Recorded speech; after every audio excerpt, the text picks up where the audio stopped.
Hello everyone, welcome to my YouTube channel rational Ravin में फिर से आप सभी का स्वागत है। आज मैं फिर आपके लिए लाया हूँ एक छोटी सी स्टोरी।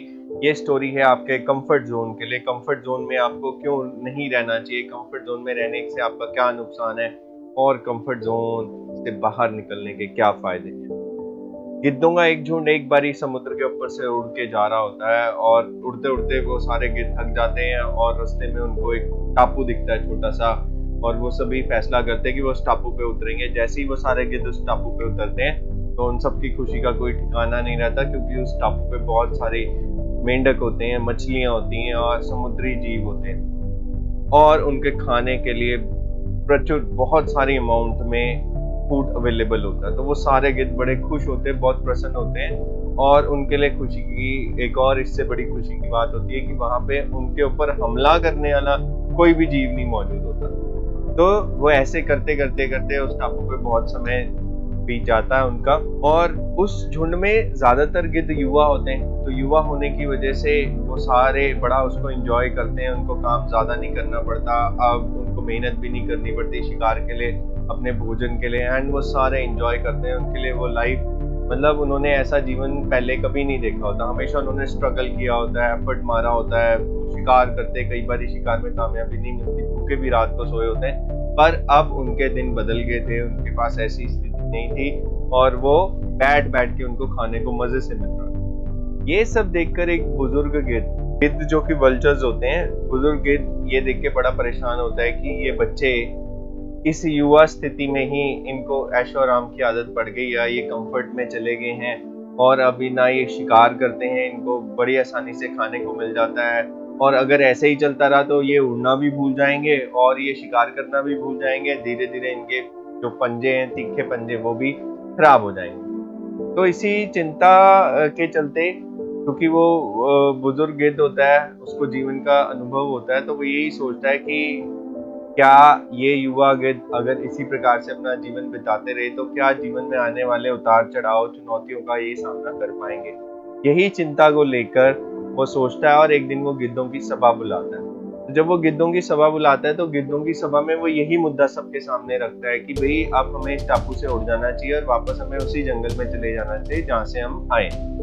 तो ये सुनकर जो युवा गिद्ध हैं वो काफी परेशान हो जाते हैं, और वो क्योंकि वो उस कंफर्ट को एंजॉय कर रहे थे, उन्हें मेहनत कम करनी पड़ती थी, उन्हें सारे खाने पीने रहने की सुविधाएं मिल रही थी। तो वो सारे सोचते हैं कि भाई ये तो जो है ये बुजुर्ग हो चुका है, और बुजुर्ग होने की जैसे ये सठा गया है तो ये बहकी बहकी बातें कर रहा है। तो वो सारे उसको अपोज करते हैं और उसको बोलते हैं कि भाई हम तो यहीं रहेंगे, हमें ये लाइफ बड़ी अच्छी है and we are really enjoying our life, अगर आपको पसंद नहीं है तो आप जा सकते। तो बड़े भारी मन से, क्योंकि वो युवा गिद्ध उस बुजुर्ग गिद्ध की बात नहीं सुनते, तो गिद्ध बड़े भारी मन से वहां से वो टापू छोड़कर वापस उसी जंगल में चले जाता है जहाँ से वो आए होते। तो ऐसे ही करते करते थोड़ा समय बीत जाता है। तो इसी बीच उस बुजुर्ग गिद्ध के मन में ये ख्याल आता है कि चलो मैं जाके वो युवा गिद्धों का हाल चाल खबर ले। तो वो फिर उड़ान भरते हैं और उस टापू की तरफ आते हैं।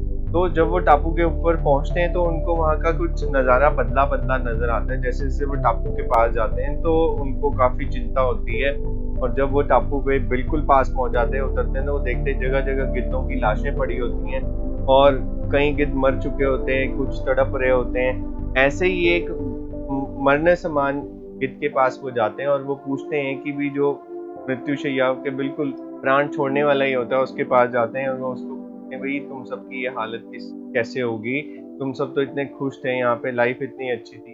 तो वो मरता हुआ गिद्ध उनको ये बोलता है कि आपके जाने के बाद हम अपना जीवन बड़ा एंजॉय करके बिता रहे थे, समय बहुत अच्छा जा रहा था। फिर एक दिन अचानक क्या हुआ कि एक बड़ा जहाज आया, उस जहाज ने इस टापू पर बहुत सारे चीते छोड़ दिए, और शुरू में क्या हुआ कि उन चीतों ने हम पर अटैक नहीं किया, उन्होंने हमें किसी प्रकार का नुकसान नहीं पहुंचाया। पर जैसे जैसे समय बीतता गया, थोड़े समय बाद उन चीतों को ये एहसास हुआ कि ना ही हम लोग उड़ सकते हैं और ना ही हम लोग शिकार कर सकते हैं। तो क्योंकि हमें खाना सब कुछ बड़ा इजीली उपलब्ध था, तो उनको ये चीज का एहसास हो गया और उन्होंने एक एक करके हम सब के ऊपर अटैक करना शुरू कर दिया। और उसका ये रिजल्ट हुआ, क्योंकि बहुत समय तक हम लोगों ने उड़ान भी नहीं भरी, तो हमारा उड़ने की क्षमता भी कम होगी, हम अपना लगभग उड़ना भूल ही गए।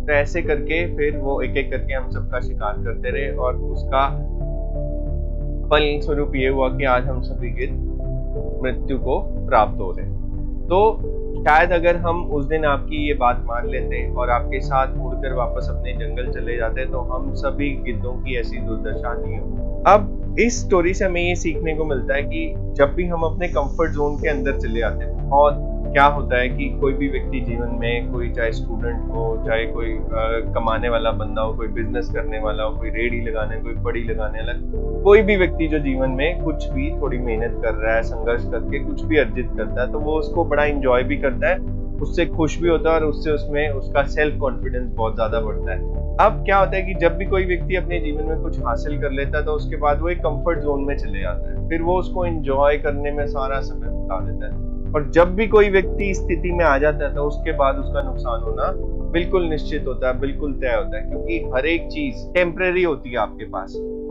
ऐसा अक्सर कहा जाता है कि आपको फर्श से अर्श तक जाने में, मतलब आपको जमीन से ऊंचाइयों तक जाना कोई बड़ी बात नहीं है। आप बहुत कड़ी मेहनत और बिल्कुल प्लान तरीके से काम करें तो आप जा सकते हैं, बट उस ऊंचाई को हमेशा बरकरार रखना, उसके लिए आपको कंसिस्टेंटली एफर्ट देना पड़ता है, उसके लिए आपको कंसिस्टेंटली मेहनत करनी पड़ती है। उस ऊंचाई पे जाके अगर आप कंफर्ट जोन पे चले आते तो डेफिनेटली है कि नेक्स्ट आपका डाउनफॉल होगा। तो अगर आप उस हाइट को, उस लेवल को, उस टॉपनेस को मेंटेन करके रखना चाहते हैं तो आपको हमेशा अपने कंफर्ट जोन से बाहर जाके काम करना पड़ेगा, क्योंकि जब भी आप अपने आप को चुनौती देते रहेंगे, उन चुनौतियों पे आप विजय पाते रहेंगे और जीवन में हमेशा कामयाबी की ओर अग्रसर होते रहेंगे।